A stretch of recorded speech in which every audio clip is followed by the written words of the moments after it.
അസ്സലാമലൈക്കും. ഇന്ന് ഞാനൊരു ബ്രേക്ക്ഫാസ്റ്റ് റെസിപ്പി ആയിട്ടാണ് വന്നിട്ടുള്ളത്. റവ കൊണ്ടുള്ളൊരു ദോശയാണ്. പ്രത്യേകിച്ച് നമുക്ക് രാവിലെ കുട്ടികൾ സ്കൂളിൽ പോകുന്ന സമയത്തൊക്കെ പെട്ടെന്ന് ഉണ്ടാക്കി കൊടുക്കാൻ പറ്റിയ, തലേന്ന് മാവൊന്നും അരക്കാണ്ട് പെട്ടെന്ന് ചെയ്തെടുക്കാൻ പറ്റിയൊരു റെസിപ്പിയാണ് കേട്ടത്. പിന്നെ ഇത് ലഞ്ചിന് കൊടുത്തു വിടാൻ പറ്റിയൊരു ദോശയും കൂടിയാണ്. എന്താ വെച്ചാൽ എത്ര കഴിഞ്ഞാലും ഇത് സോഫ്റ്റായിട്ട് തന്നെ നിൽക്കും, ഹാർഡാവില്ല, നല്ല സോഫ്റ്റിൽ കിട്ടും. രാവിലെ ചുട്ടിട്ട് വൈകുന്നേരം ആയാലും അതേപോലെ തന്നെ ഉണ്ടാവും.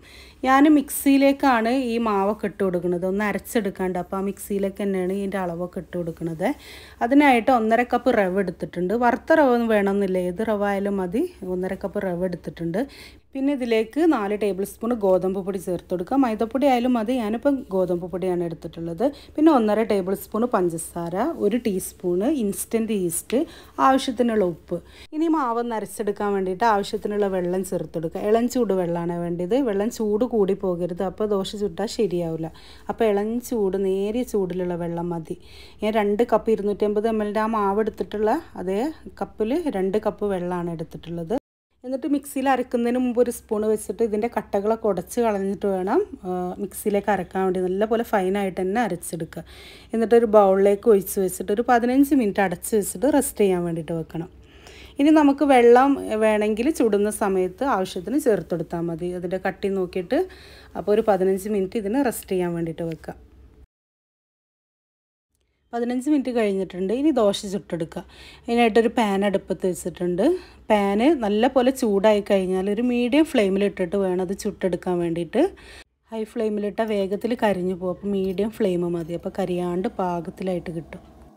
പിന്നെ ദോശ മറിച്ചിടേണ്ട ആവശ്യമൊന്നുമില്ല കേട്ടോ. ആ ഒരു സൈഡിൽ വെക്കുമ്പോൾ തന്നെ നല്ല പോലെ 2 സൈഡും ഒരേപോലെ വെന്ത് കിട്ടും.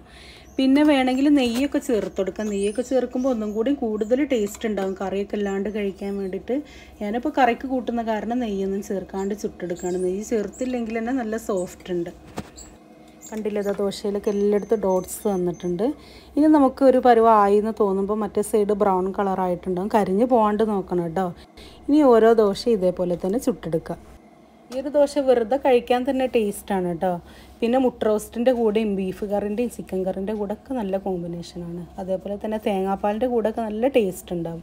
പിന്നെ വേറൊരു കാര്യം ഉണ്ട് കേട്ടോ, നമ്മൾ മറ്റേ ദോശയൊക്കെ കഴിക്കും പോലെ, ഉഴുന്ന് ദോശ കഴിക്കും പോലെ എപ്പോഴും ഉണ്ടാക്കി കഴിക്കാൻ പറ്റിയൊരു ദോശയല്ല കേട്ടോ. വേഗത്തിൽ മടുപ്പ് വരും. ഇങ്ങനെ വല്ലപ്പോഴൊക്കെ ബ്രേക്ക്ഫാസ്റ്റിന് ചേഞ്ചിന് വേണ്ടി ഉണ്ടാക്കാൻ പറ്റിയൊരു ദോശയാണ്.